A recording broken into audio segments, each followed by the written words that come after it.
What's up? Welcome in. Happy Monday, week 3, I think it is already, for CHGO here. And we keep things rolling. Monday means Olin Kreutz is here alongside Nicholas Moreano. I'm Adam Hoge. Welcome into the CHGO Bears Podcast presented by PointsBet. Use promo code CHGO when you sign up to get 2 risk-free bets up to $2,000.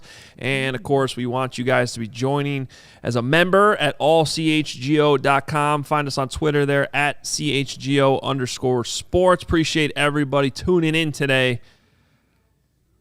We think we're going to have a big guest for you today, but we don't want to promise too much. Okay, Stay tuned. We'll just tease a little bit. Otherwise, we're as big as it gets from the 2000s for maybe the last 30 years. Who could that be? Actually accurate, I think. Yeah. So Jason McKee is joining us. You better watch out now. You guys do a great job on your podcast. J-Mac is like Adam would know. He's a great guy. Yeah. Fun to work with. No, I think he majored in journalism though. I could be wrong. I got to ask. I think so. We got to ask him. But okay. And it shows when he talks on a podcast, and he's very true. You know, so he does. He's actually fun to work with. Me and him played a long time together, obviously. Yeah. So. Thanks for mentioning our No Name Football podcast, but we had our teammate Alex Brown on. We had fun with him. You know, Alex doesn't like to talk too much, so we had to not at all. We had to get him going a little bit, but yeah. So, and you know, Adam gets a chance to coach with J-Mac, and just, you know, in my opinion, a really good guy, and does a great job with the kids at Carmel. Oh, he does. Yeah, he's the head coach at Carmel. He's phenomenal to work with, and we got to get him on this show sometime too. Yeah, absolutely. Sure. So Definitely. We'll do that. But no, it's not J-Mac. It's well, I don't want to disrespect J-Mac. A little step above J-Mac, yeah, well, a little bit. Just step above probably anybody of that era like we talked about. So yeah. I don't think J-Mac would feel disrespected, to be honest with you. Brian there likes your Bears Aloha shirt. Oh, yeah. This Aloha shirt I wore announcing Montgomery at the draft. Oh, nice. Down in Nashville. Me and Peanut got to announce him that when the Bears drafted him, but that doesn't mean the Bears were on a little better terms. I don't know if they'll be calling me. I don't think George will be calling me anytime soon to announce. With the drip. With the drip. The shirt, drip, the J's. Yeah. The drip. Olin. I have to get away from the innovates. And, you know, I have to wear, like, basically orthotic shoes nowadays. They have all these, like, what do they call them, like the barefoot shoes. Okay, yep. Yeah, so I try to wear those most of the time just because I'm old and my feet hurt. But got a little more dressed up today, yeah. For our special guests. Yeah. Who we could have. You got it. That we think we'll have. So stay tuned for that. We do have some free agency stuff to get to before that. And, Nick, I want to talk to you because the Bears did introduce, 4 or 5 of the free agents the last few days over some of it was at Hallis Hall, some of it over Zoom yesterday. What were your takeaways from Byron Pringle and I'm going to have to get this name right. Al-Quadin Muhammad? He goes by, what's his nickname that he goes by? I think they said Quan. Let's just call him Quan. Yeah. Quan. That's what he goes by? Yeah. Okay. So, big takeaways from Byron Pringle, who didn't speak too long to the media. One of the big takeaways for him to want to come to Chicago, it revolved around Justin Fields. He said that was a guy that he wanted to play with, a young quarterback that can extend plays. A small sample size, 10 games that he started, right, Justin Fields. But he said that was a selling point for him. And, guys, I don't remember the last time a Bears quarterback was a selling point for wanting to come to Chicago. So he mentioned that in his presser, but he also mentioned that Ryan Poles, obviously a guy that he knew in Kansas City for the last 3 years that he was there, was a reason why he wanted to also come to Chicago. For Muhammad, he spoke heavily, and I think in his 6-minute presser that he had, it was about the scheme. Matt Eberflus' scheme, what it did for his career, what he wanted to come back to, and just be a part of that. And if you buy into this, it's something that can, help you as an individual, but you could buy into it as a team and think good things can happen. So that's kind of what Muhammad talked about. But I think with Pringle also, another thing that he did mention, which I thought was pretty interesting because he's only played 3 years with the Chiefs, is that he's basically what the Bears told him, what he thinks he's going to bring like a leadership aspect to this wide receiver room for a guy that, one, was maybe the 4th target for the Chiefs and, again, is only going into his 4th year.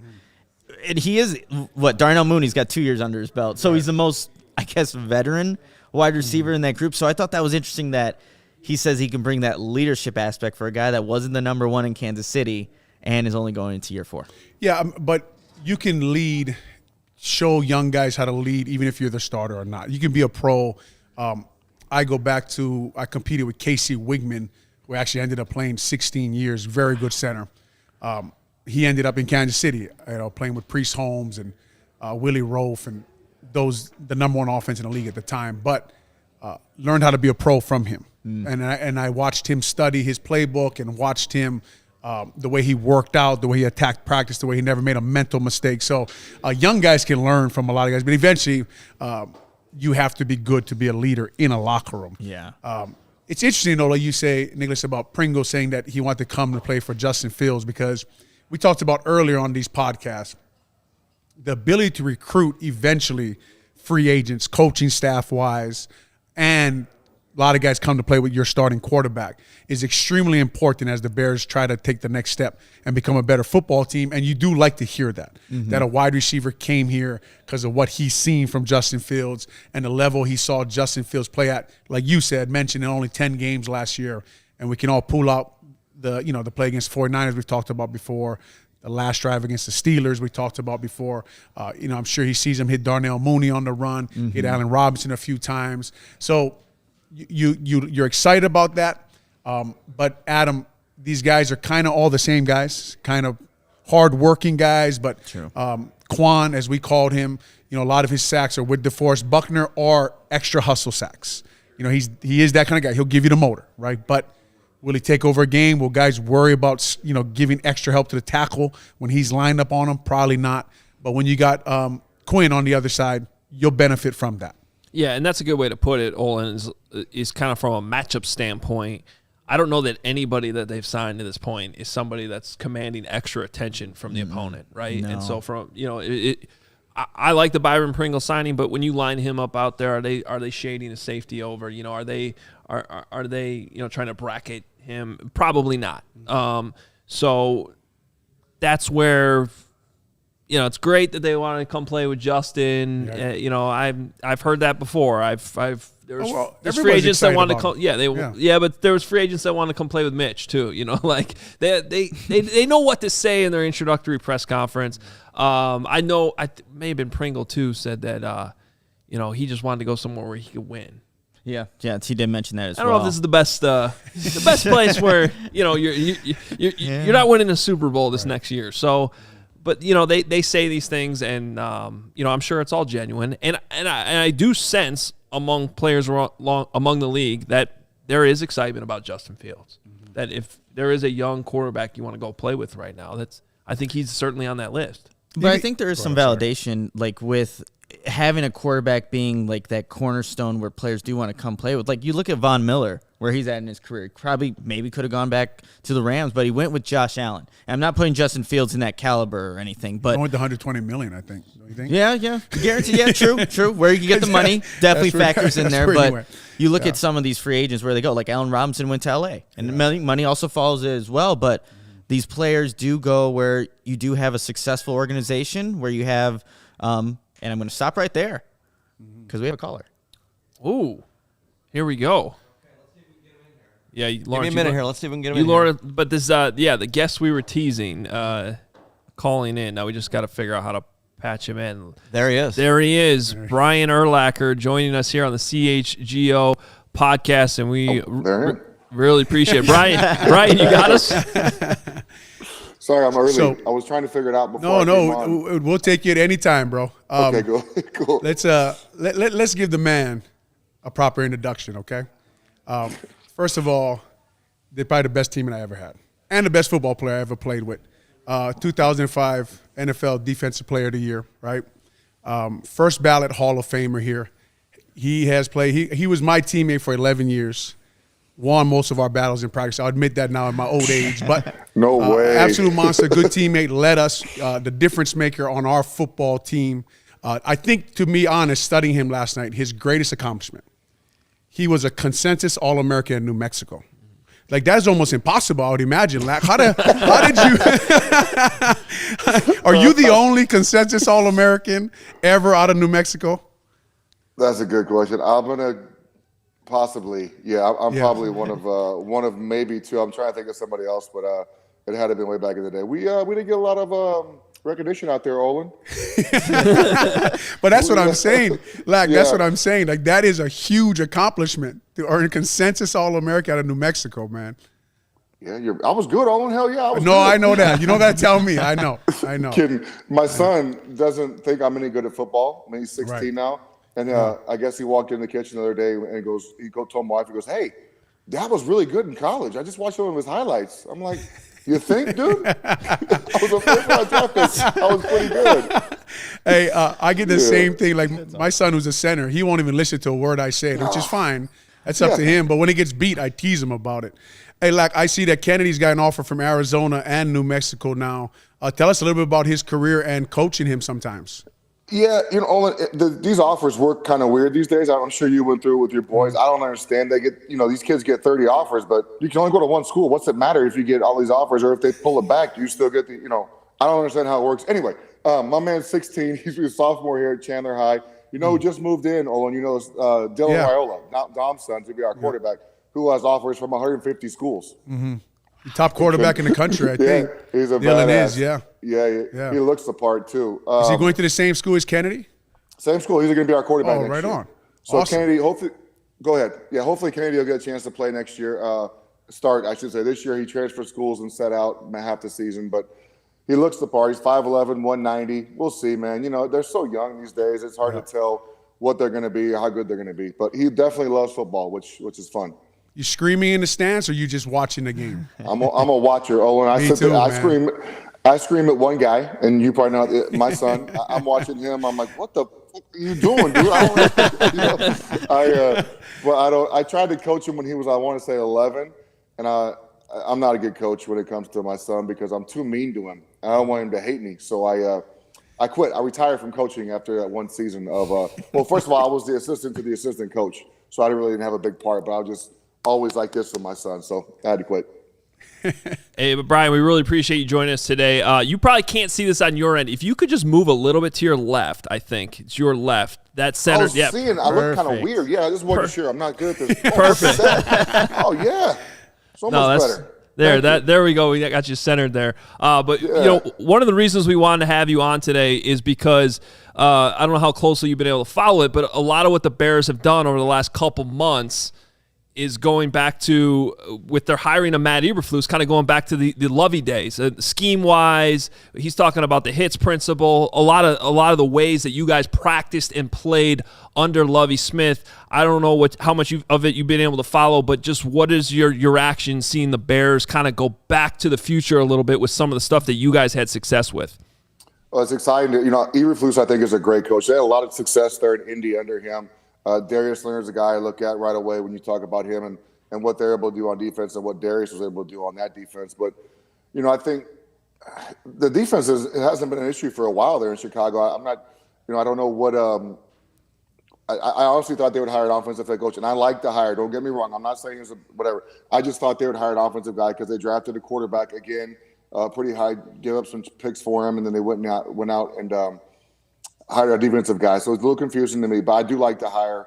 I think he's a very smart football guy. I like the way – I've seen a couple of his interviews, I like the way he talks. But, I mean, their defense has always been good. I feel like they're getting rid of all their guys.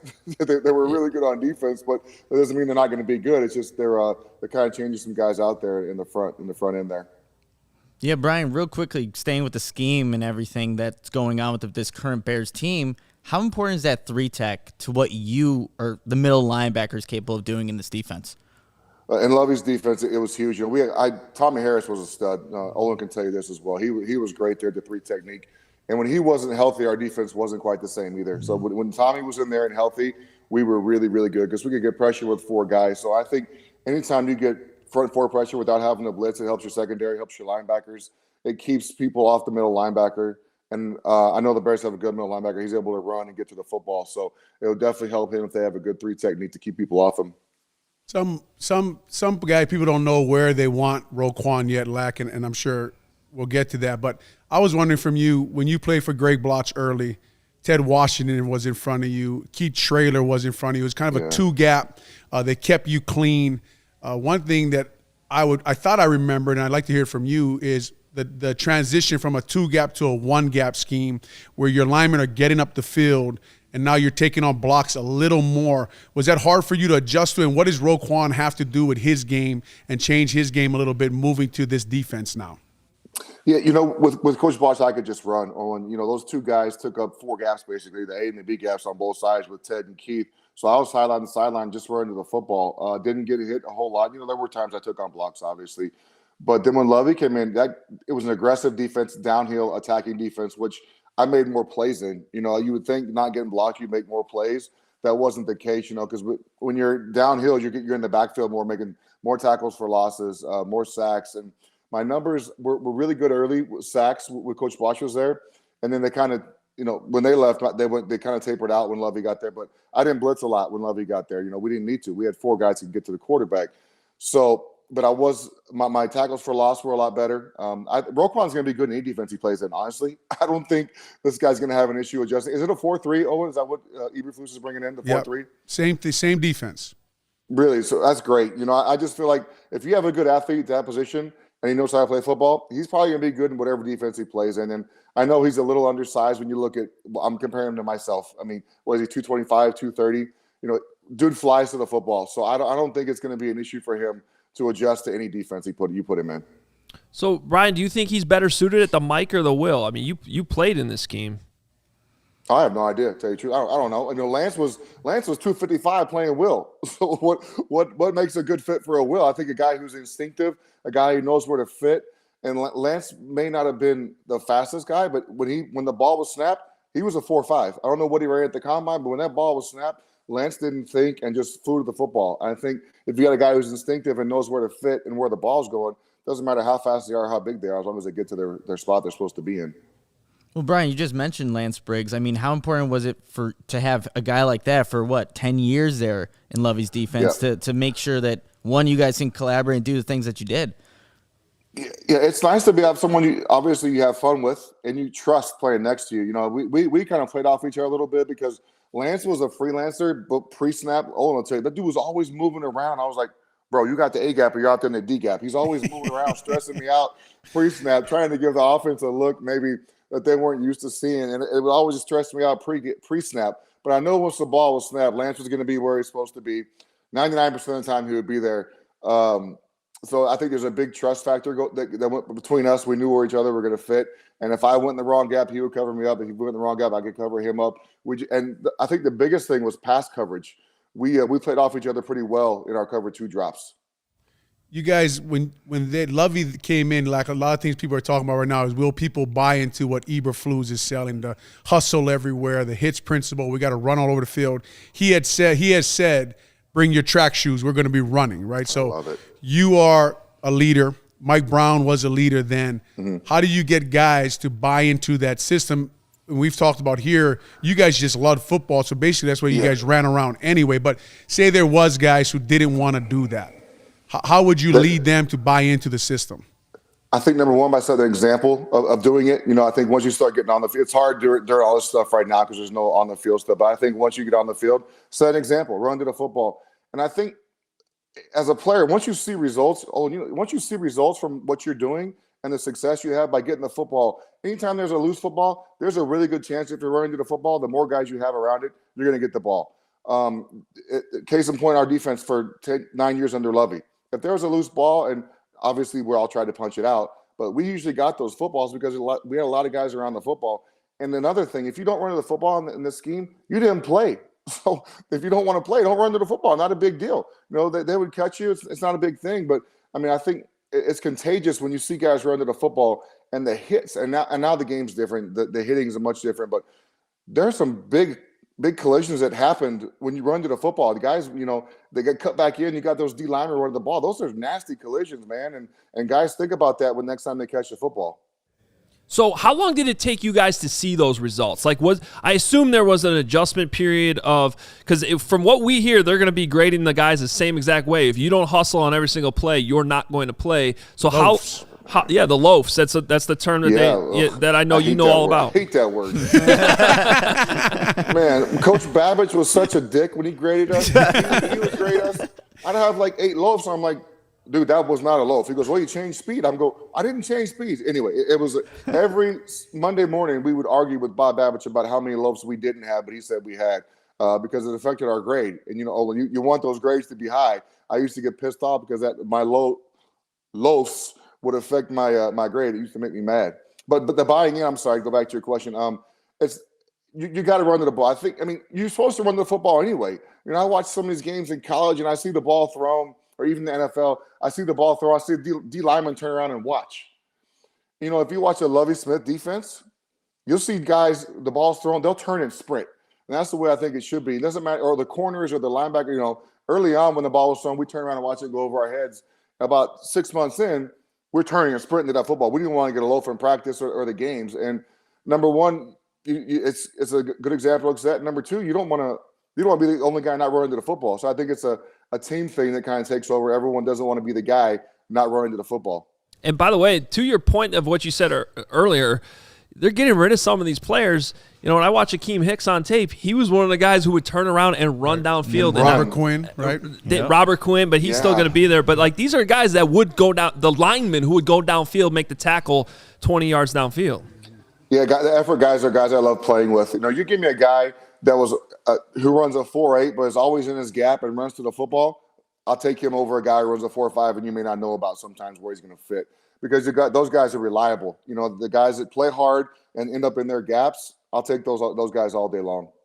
Brian, I was just watching some of your highlights this morning. It was like a 15, 20-minute video. There were so many plays that you made throughout your career.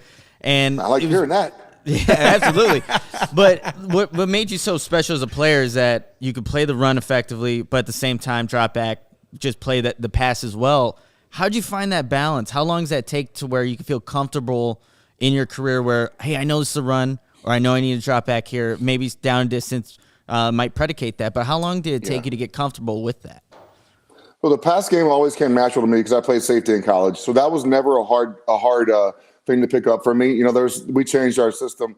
We changed our cover 2 jobs every year. Whatever was going to make it easier for us to do, Lovie would do, or Babbage would recommend, or Lance or I could go talk to him and recommend some things. And they usually would change it for us to make it easier and make more sense. But the running game for me, getting off blocks, I was never good at. I'm not going to lie. I just could never. I don't know. I always thought I could run by guys or just kind of hit them and shed them, and it never worked that way. Sometimes it did. And I remember the nicest thing Olin ever said to me was a training camp, and right the year after I dislocated my wrist, I think it was 2010. We were really good that year, by the way. I came back in training camp, and Olin goes, "Oh, someone's been doing some handwork." I was like, "Bam!" I was like, "I'm the greatest," because I actually hit Olin in practice one day, and I separated, and he couldn't grab me. So, it was always a thing to try and get better at for me. I think any linebacker will tell you have to get better every year using your hands, but that was always a hard thing for me. Pass rushing, you always think you can run these linemen over. It's not. You're not going to run them over. You always, I'm full speed. I want to hit him. He's going to fall back. No, it doesn't happen. They just grab you and they hold you, and it's game over. So just trying to get better every year was my main thing, and learn from last season's mistakes or errors, whatever I did. Like a big part of his defense, obviously, is the takeaways preached by Lovie. Rod Marinelli, I don't know if you know, but Rod is Eberflus's mentor. So that's who he learned the defense under. So, he's going to probably have videos with the balls popping out of cars and all that kind of stuff. But, your last year's 2012, you guys had 44 takeaways, 2011, 31, 2010, 35. I always thought it was the controlled chaos and the speed you guys played with. Talk to us a little bit about, say you talk to your son, Kennedy. What do you talk to him about getting that ball? How do you create takeaways? So the number one thing I talk about to him is run to the football. I do not care if you make a mistake. I don't care if you get ran over. I don't care if you're in the wrong gap. Run to the football. No matter what happens, good things will happen if you run to the football. You're going to, as well as I do, you're going to make mistakes in the football game. There's no way you're going to go through a game not making mistakes. They happen. The offense gets paid too. That's what I tell my son. Not in high school, but obviously they get paid too in NFL. Maybe in high school nowadays, you never know. I know they do in college. Hell, it's awesome. About time. Yeah. Anyway, so I told him, I said, just run to the football, dude. Good things are going to happen. If you're around the football, if it pops out and you're around it, there's a better chance you're going to get it. So that's the main thing I preach to him. The controlled chaos. But once you get good enough, I think, Olin, to know where you're going every play and get to the football and think about takeaways, that's when they start happening. In high school, when my son gets a little older, maybe a little better and more comfortable in his position, I'll preach it to him. But right now, I'm just telling him, run to the football. No matter what you do, I do not want to see a change of speed in you ever. You should be playing full speed all the time. That's the only thing I preach to him right now. All right, I can't have Olin Kreutz and Brian Urlacher on the same show and not get at least one good practice story out of you guys going head-to-head at some point. I'll tell one first, and Lack can tell one after. But every time we'd go to a drill, we'd yell at each other. You better buckle your fucking chin strap, bro, because I'm about to come after you. Oh, we can cuss on this show. Hell yes, yeah, I we wasn't sure. Well, it just can't be forced. But Lack, one time, and obviously the wars were he was a first ballot Hall of Famer. It's impossible to block. But one time I ran out and just like touched him. And I think it was when you pulled your hamstring. You remember that? Oh, we were like in shells. Camp, man. And Ron Rivera like lost it on me. Oh. He was like, "What are you doing grabbing him?" I said, "One of the few times I didn't, to be honest." Right? So everybody thought I had pulled him, and thank goodness the video showed that I did not do that, because that's the one way you could get cut by pulling Brian Urlacher. But that's the one time we're going against each other, and I was like trying to explain, like actually negotiate on the sideline. Like I did not grab his jersey, I promise. It was the first day of training camp in 2000. Lovey's first year and Ron's first year as well. I pulled my damn hamstring the first day of training camp. Man, Olin, you're too nice. Olin whooped my ass all the time in training camp, man. First of all, he was older than me, so he knew all the moves. My first couple of years, I think he enjoyed just toying with me because he had all the great hand moves. He had everything going. He was a wrestler and a UFC guy, so he knows how to use his hands, and plus he was strong as piss. So he knew what he was doing. But like I said, my favorite story is when I actually separated that one time. I was like, and Owen was, "Oh, someone's been learn how to use their hands." That was one of my. What year was that, Lack? 2000. That was 2010. Only 2010. Yeah, that was my 13th year. That's why you separated. It took me 11 years, bro, to figure out how to get separation and get out blocks. Better late than never. And we went to the NFC Championship that year too. We lost, but we won. That was a good game, man. That was good. That team was fun because no one expected it. Just everybody slowly got better every year, man. I feel like that was our best team, honestly, in 2010. Our O-line was so bad that year. I don't know how we got. Really? We just slowly improved, though. Remember, it was Mike Tice, Jamarcus Webb, Frank Omiel, Chris Williams, and Garza. Oh, you're right. So it was like we had to slowly get better, man. What does it matter? Well, you guys went and got Julius Peppers for the top 10 defense. I know, man. I said that you look at our guys. We had Lance, man. Vasher, Tim Jennings, Tommy. I mean, we had dudes and we traded for Jay Cutler. So we had a great quarterback too. Remember when you guys would play that over and leave Pep by himself to the bubble side? Like no one could run. Tackles couldn't block him. Yes. It was unbelievable, man. We would put him in a wide 9 and be like, "Hey, go ahead, do what you got to do over there." He was so good. Lack, you think that team was actually better than the team that made the Super Bowl? I feel like our whole team was better that year. I feel like we had a better, if not just offense. I mean, I'm just gonna say defensively in 2006 we were pretty damn good, but our whole team, offensively and defensively combined, and special teams in 2010, I feel like was our best chance to win it. Jay gets hurt in the NFC Championship, so it doesn't matter. But that's my feeling. 2006 we were good as hell, but when we went to the Super Bowl, we weren't completely healthy. You look at that season just took a toll on us. It doesn't matter. Obviously, everyone gets hurt, but if we get there, like though, if you guys had Mike Brown and Tommy Harris, that's a different game. Mike Brown, that's a different game. Tommy Harris. Mike was different. Yeah, it's a beatdown. The game's over with, and the game's never even close because Mike Brown. There's 3 plays in that game that don't happen if Mike Brown's playing free safety for us in that game. Well, one more thing I want to make sure I sneak in. Lack, one of the coolest things I've been able to cover in my career was the night you got into the Hall of Fame, the day you got that call in Minnesota, and just being able to be there and talk to you that night. I thought I was going to be covering a similar thing this year with Devin Hester at the Super Bowl, and he did not get the call. You got to play with him. I'm assuming you're on board with him being in the Hall of Fame, but are you surprised that he didn't get in this year? Nothing surprises me with the Hall of Fame, man. It's I don't know how the fuck they vote for this stuff. Olin, you should have been in 2 years ago. You're going to piss me off talking about this, by the way. I get so frustrated because Olin should be in the Hall of Fame. I don't know what the way – he wasn't even a finalist this year. I don't understand that. I talked to Kevin Mawai, Olin, at the Super Bowl this year, and we talked about the same thing. Kevin, Kevin got in, 2-3 years ago? Mm-hmm. Something like that. You're better than Kevin Mawai. You should be in the Hall of Fame. And Kevin Mawai was a great center. And I can say this because you were my teammate. So, of course, I'm going to lean towards you. Kevin Mawai was a great center. Mm-hmm. You were better. But to go back to your question, I think Devin will get in. For me, so Devin was a special teams guy. I don't know if there's ever been a strictly special teams guy to go in on the first ballot. I don't know how that works or how the sports smart guys vote for that. So I don't really know what the conditions are, but I think Devin will get. Oh yeah, I get so mad. Zach Thomas. Remember when Soulja Boy would hit though? When he would dance in the middle field, that was awesome, man. Dude, that was awesome. Now and I'm like, I told him the other day. I said, you had a 30-year-old guy from Hawaii dancing Soulja Boy on the sideline. Like it was, you're good. When we were dancing on the sideline to him, when he would return, and then you would always yell, no, no, no, and then he was gone. It was yes. Unbelievable, dude, man. That song came on, my ass got up off. If I was sitting down, I came up off that bench to watch what was about to happen. It was unreal, but I mean, he should be in the Hall of Fame. He was the best ever at what he did. Mm-hmm. Yeah. Lack, man, best to you and your family. Thanks for joining us. OG, best teammate, best person I play with. We appreciate it, man. Hey, someone asked me a question. Someone asked me a question yesterday who my favorite offensive player was to play with. It's not even close to you because you challenged me every single. Number one, it was challenging every day going against you, and you're a great teammate. People are like, "Oh, who was the leader in the locker room?" You gotta go, "Oh no, that was Olin Kreutz." I walked into the locker room. That's not a big win for me with our offense. Okay, that wasn't a big. There wasn't a lot of guys on our offense. When you pick an offensive lineman, though, that's pretty damn solid. That's true, man. Lack, appreciate it, man. Have a great day. Take care. See you. Hit them straight. Hang up. This button. There he is, Brian Urlacher. Two absolute greats that I have a lot of respect for. Obviously. Interesting, though, him saying he thought Roquan would get better. I thought he would regress in the scheme. In this scheme? In the scheme, but he thought playing downhill will allow him to make more plays. But you worry about when Lack's first year, Tommy was here as a rookie. They had traded for Adewale Ogunjobi.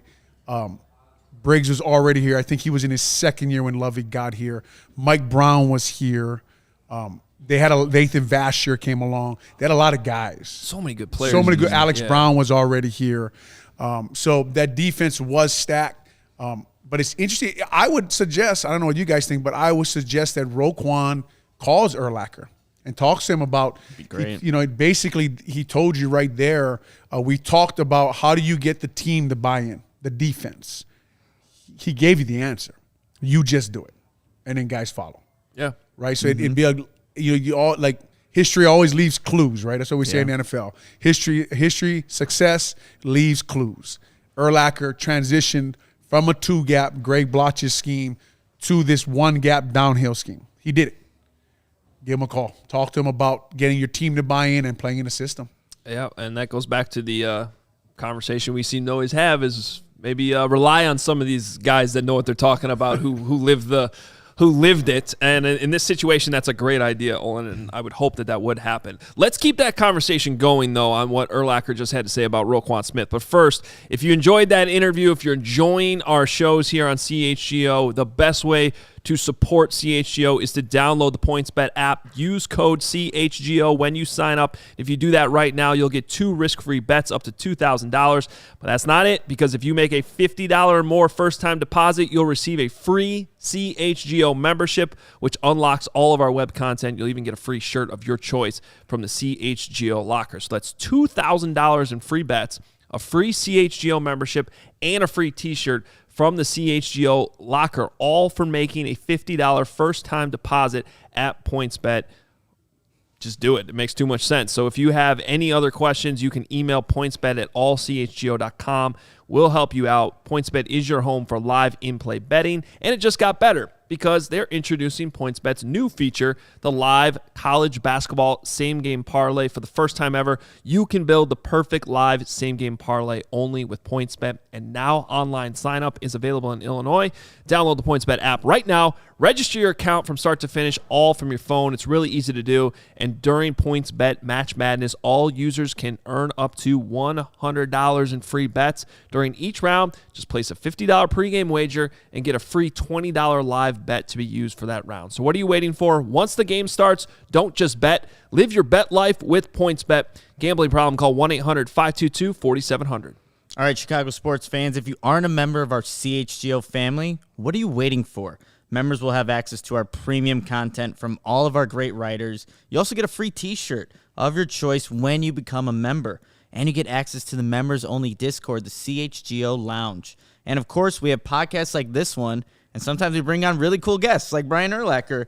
And that happens every day with every show. So come join this amazing family. Brian's not on every show every day. But you never know what happens on the CHGO Bears. Sell it. Let me sell it. I went like this. When you got Olin, things happen. In about 2 hours, we got Urlacher breaking down the NHL trade deadline on the CHGO Blackhawks podcast. Now I lost my job. Thanks, man. He wasn't that good, though. We have another co-host. But just come join this amazing family at CHGO that is constantly growing, have great content, great people that are behind this. So come join the CHGO family. Okay, so a lot of good stuff from Ryan in that interview, but my brain's kind of going back to Roquan too, and I still feel like I'm on the idea of wanting him to play in the middle rather at the will. I just feel like, just to hear Brian talk about, okay, Briggs wasn't the fastest guy, but once he's on the field and he knew where to go and how the defense worked, the whole thing worked. And to me, Roquan is going to be the leader of this defense, the quarterback of the defense. And yes, he's fast, but if he's really the guy in the middle, like kind of controlling everything, calling everything out pre-snap, relaying the plays, I feel like he's better suited maybe in that Mike spot. You disagree?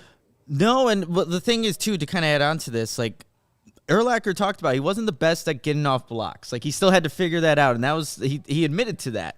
And I feel like maybe the knock on Roquan Smith is almost like a similar type of thing. Being a smaller guy, you just got to find ways to do it. So to what you were saying, Adam, being that he can be the leader, the one that calls the shots, and if you look at like the weaknesses there, maybe it can work out. But what do you think, Olin? Yeah, I'm going to agree with Adam after listening to an expert, obviously, talk about that defense and his role in that defense at Mike and how downhill he felt like he could play too and make plays. And I think you heard him allude to, I think he had 8 sacks in 2000, his rookie year. And I think in Lovey's first year, he had 6 sacks. And I think those are the two, years that he had his most sacks. But I think Roquan can still play downhill in that defense. I think you just immediately worry about who he's surrounded by. Yeah. Right? Like Nicholas Moreano, as much as we all would like him to be, like Lance Briggs is a special football player, right? Lance Briggs is a bowling ball, Hall of Fame argument in his own right? A really good football player. So, but I am, like Adam, after listening to Lack, not ready to move him so fast, right? Because I always had the impression that the difference with Lack, though, was, and Roquan's the same way, and that's why it's probably possible, is Urlacher was so fast and so tall that if he had to play zone, he could cover the field. And you heard him say he never struggled with pass because he played safety. No, he could drop back. And so when I would play against linebackers like, say, Lofa Tatupu for the Seattle Seahawks, really good football player, but they played a lot of zone. Like, you knew when Lofa, when they were in cover 2, because he was about 10 yards deep. He had the middle of the field. He had a deep middle. Urlacher could play cover 2 with his speed and his height and stand up in the A-gap and sell blitz. That's where I'd always tell Lovey, you're playing cover Urlacher. You're not. This is not cover 2. No one else in the league does this. Yeah. But I think Roquan's a 4 guy. Now, he doesn't have the height. Yeah. But he's a 4.4. I think he ran that at the combine. He has that speed, right? Definitely has the speed. Yeah. So he can do the same. So now, like you're saying, Adam, like, should we? I was at first like, well, put him behind the 3 technique, let him run and make plays. But now listening to Urlacher talk about, first, I don't want to say he said leave him. He said he doesn't know. But he said you can make plays in his defense. And I was completely wrong. I had thought that at his first year he had felt like he struggled taking on blocks, but he just said no. He was fine with it, and actually he felt more comfortable coming downhill. So it'd be interesting. It's like, think about what Roquan did last year, and now think about the coach, Berganzi telling him now, no, we want you downhill. Yeah. Like I could swear he was downhill last year. Well, that's what I was going to say. Is Yeah. there's a lot of tape of him coming downhill Right. and making plays in the backfield. In fact, a lot of times I'm like, blitz him more than you already do because he would pile up some sacks when you actually gave him the opportunity to rush. So I don't have any questions about that part of his game. In fact, sometimes smaller players have a knack for being able to get off blocks too, because they use that size to their advantage. There's nobody better than that than Aaron Donald. Different position. Natural leverage. But, Right? but Natural exactly. leverage, yeah. And there are times where I watch tape and I see Roquan able to get off blocks kind of because he's maybe a little bit slippier. You're right, yeah. Because of that smaller size sometimes. But I think the big question is what you said. And it would be an unfair expectation to expect Roquan to be able to drop back in coverage the way Brian Urlacher did and play that type of zone that you cover Urlacher. I like that. Cover Urlacher. The thing, too, is, like, obviously this will be Roquan Smith's first year in the system. Nicholas Moreano, if he's going to be the projected starter, like, how long does it take to kind of be comfortable with each other? Because we talked about Lance Briggs was his teammate for 10 years, right? And you saw that on the field every time they played. So that's also going to be something that we'll see maybe throughout the season, how the comfortability kind of grows between them. But for that defense, I think, to be as best as it can be, I think it's going to start there, too, with how comfortable those two guys are, if Morrow is that projected starter. And then you can maybe see how this defense can take that next step. Right, and losing, you heard Urlacher talk about Tommy Harris, right? This Ogunjobi not passing his physical is huge now. When you start talking about the defense, and Urlacher said what we were kind of all thinking here. We all heard about the offensive line. We haven't seen a lot of moves there, but we've seen a lot of moves on the defensive side of the ball, right? And signing guys, signing a defensive end, signing a defensive tackle. So as much as Ryan Poles says he wasn't happy with the offensive line, he wasn't happy with the defensive line either when they watched film, right? So it'll be interesting to see which way they go. Losing Ogunjobi because he fails his physical, that obviously hurts, man. That hurts that defense a lot. Obviously, Justin Jones is not Ogunjobi when you watch the film. I'm interested to see. I wanted to ask you guys this. Roberto Garza, when we signed him in 2004, I think it was, he had a failed physical for the Baltimore Ravens. He had no ACL. And Chris Ballard, who was a scout here, Chris Ballard coached him at Kingsville and vouched for him to Jerry Angelo, that this guy will come in here, his work ethic and the way he approaches every day, and he'll be just fine.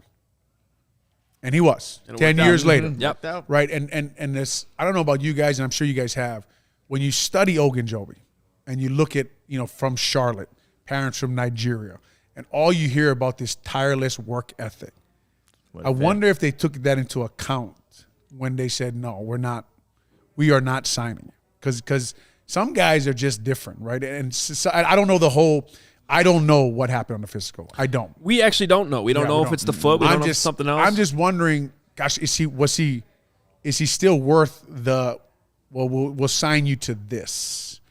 You know what I mean? Like, I hope they didn't burn that bridge.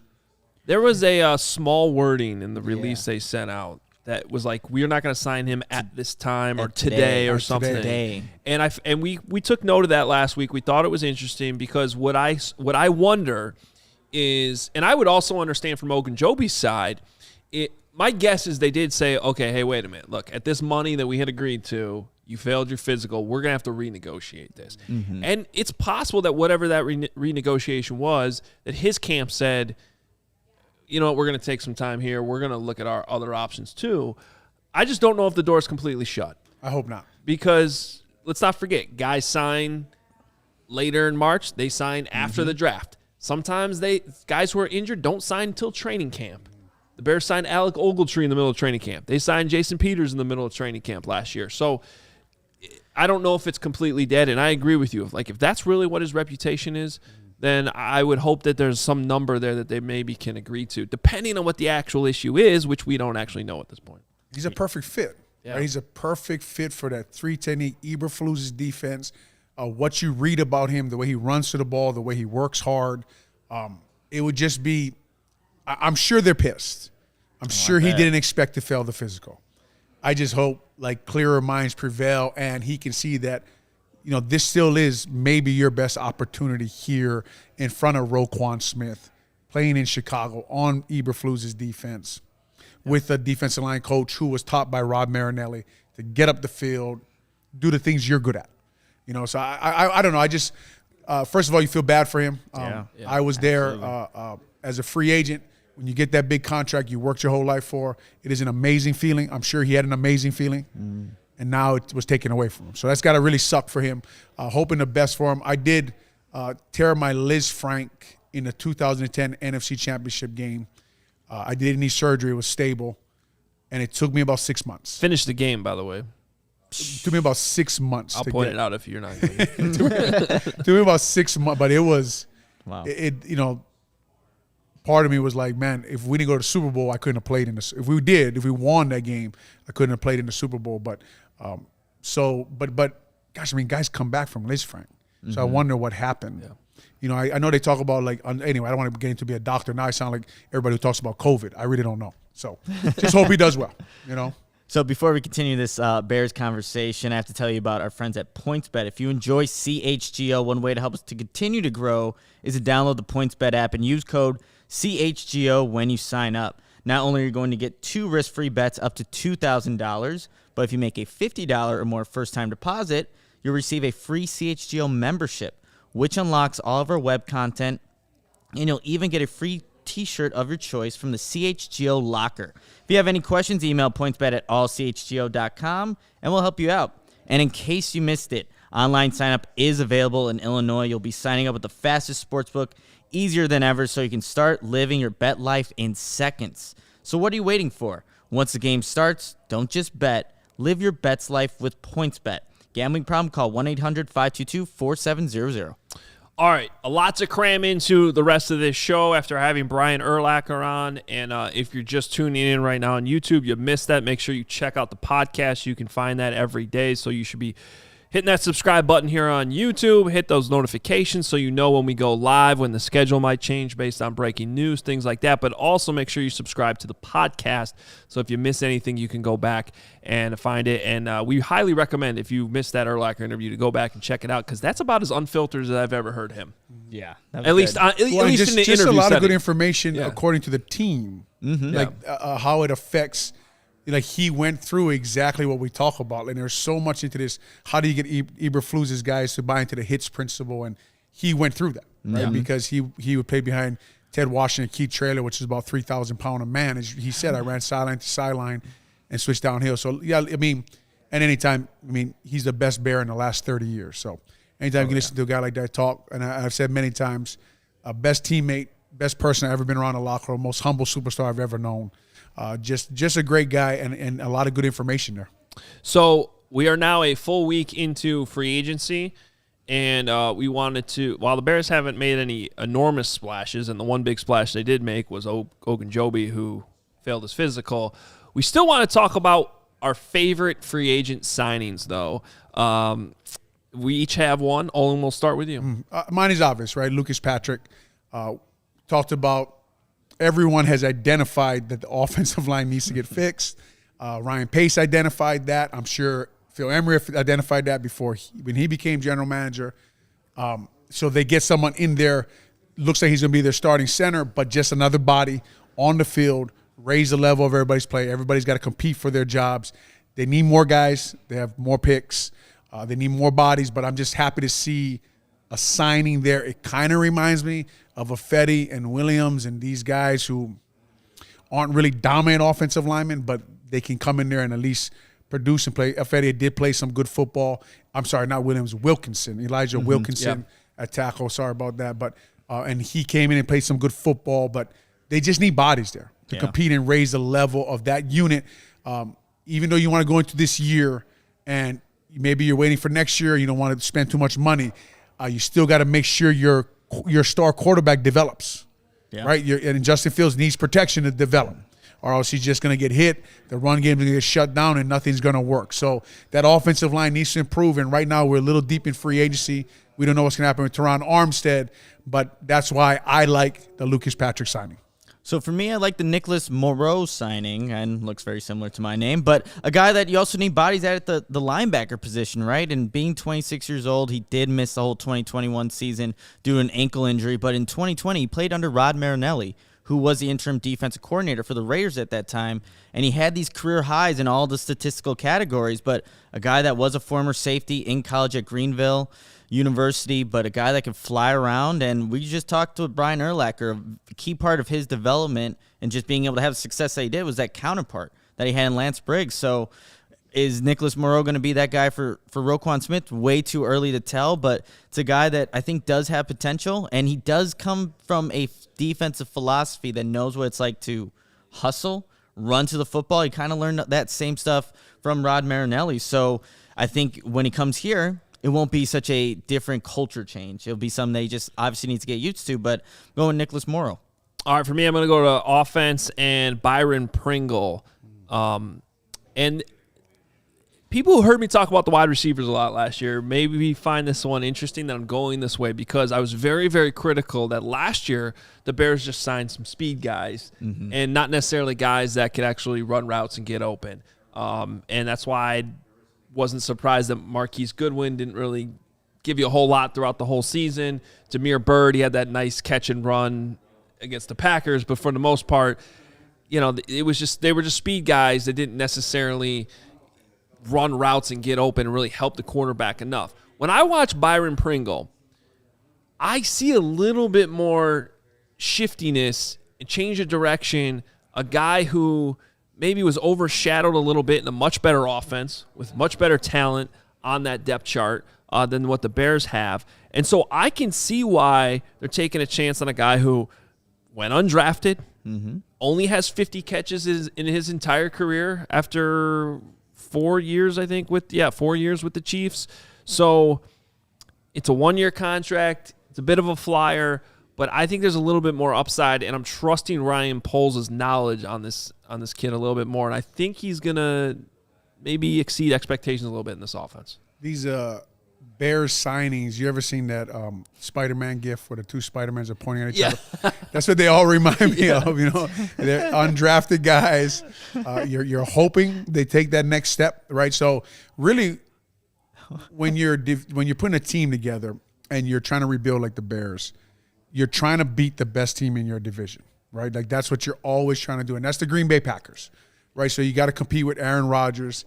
You got to compete with whoever they get it, the 2 ones at wide receiver, if they trade for a wide receiver, whatever they may end up doing. You got to block Kenny Clark, so they get Lucas Patrick. So I wonder what Kenny Clark thinks about playing against Lucas Patrick immediately, right? Preston Smith, Rashawn Gary. I'm losing the cornerback's name. Would the cornerback worry about covering Mooney by himself? Jair Alexander, who's in the slot against Pringle.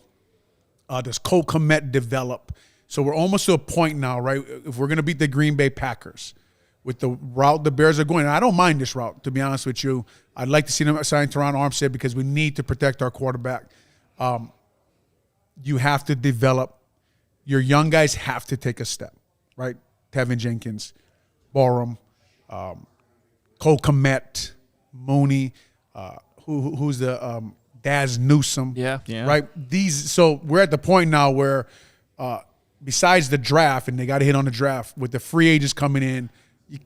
Once a guy in the NFL shows you who he is, unless somebody makes a mistake like Ogunjobi, the Browns played him at nose for whatever reason.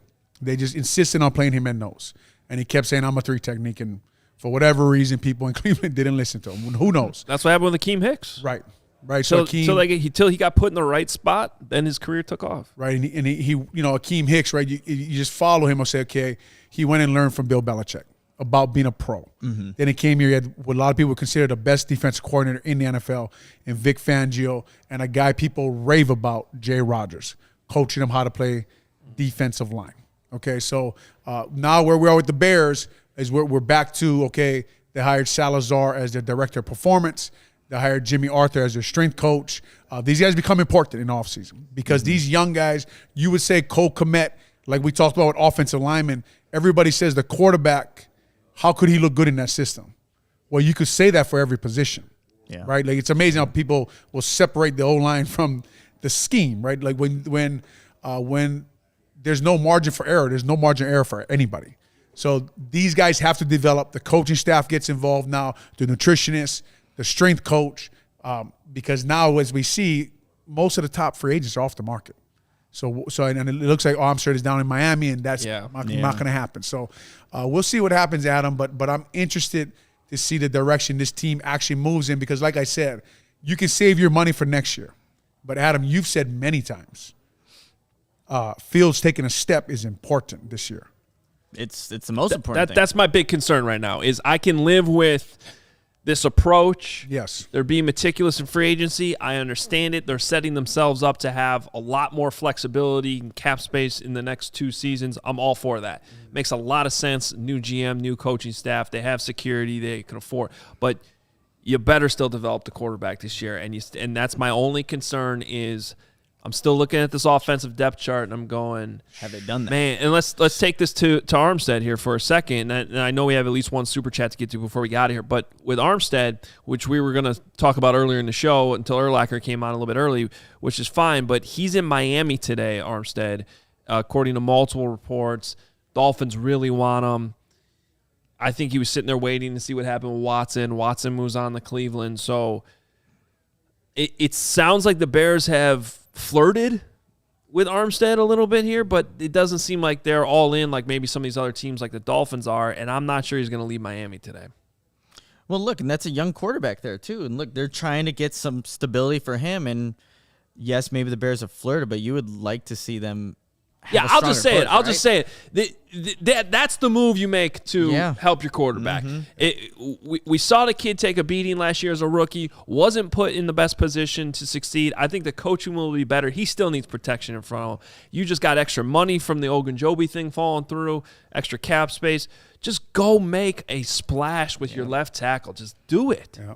Tua Tagovailoa, St. Louis High School in Honolulu, Hawaii. Just about to give them a shout out. We've been talking about Armstead for a while. Love the move. Love what he brings to here. Love what he would bring to this offensive line room, solidify the left tackle position. I know the argument against he's never played 16 games. He has a lot of injuries.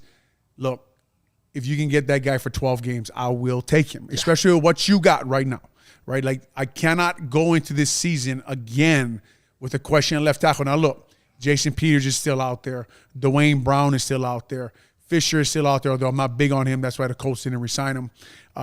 But there's other ways to solidify that position. To me, though, this is a top. When he is right, there's some guys who are worth it. This guy's a top 3 left tackle in the whole NFL when he is right. He's a pro's pro. He knows how to train. He'll help your young guys develop. He'll take over your room. He'll help lead the building for the new staff. And the funny thing, Adam said, I heard they might not be all in, and I think Adam is right. But they weren't all in on Brian Allen either. Yeah. Which is very interesting to me is the fact that, like we talked about, even though you set yourself up for next year, you cannot put this kid out here again. You can't ignore this year. Why didn't he get drafted top 3 or 4? Because he holds on to the ball. Yeah. He takes a little while to get the ball out, which a quarterback like him, with his playmaking ability, he should. Take your time, make a big play. But he's going to get hit. He's going to take hits. Saw that last year. I'm just saying it makes sense to me. Yeah, I understand the philosophy, I understand the approach, but at some point you got to do a little bit more for Justin Fields, and we haven't seen that yet. Again, it's only been a week. There's still time, but if Armstead comes off the board today and he's – Daniel Hunter's coming back for the Vikings. Right? And he's a problem. You got to take care of your division. Yeah. Right? You got to match up with your division. You got to match up with Aaron Rodgers. You got to match up with their 3 pass rushers there. It's going to be interesting. All right, let's get to a super chat before we get out of here.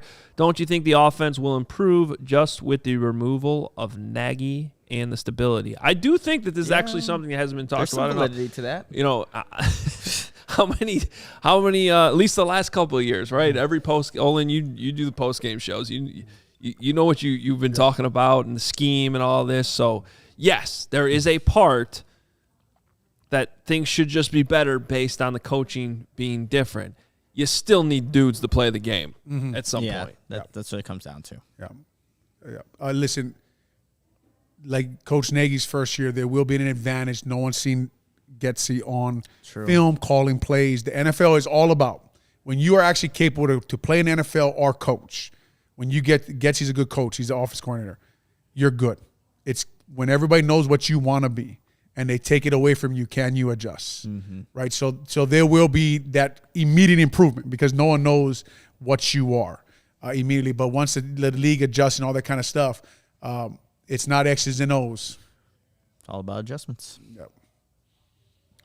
What's the rest of that saying? Yeah, the X's and O's. I was waiting for one of you guys. It's about something to Joe's. There you go. What is it, though? I can't remember it now. I should know that. Does anyone know it in the chat? Yeah. All right, we got to get someone in the chat will know it.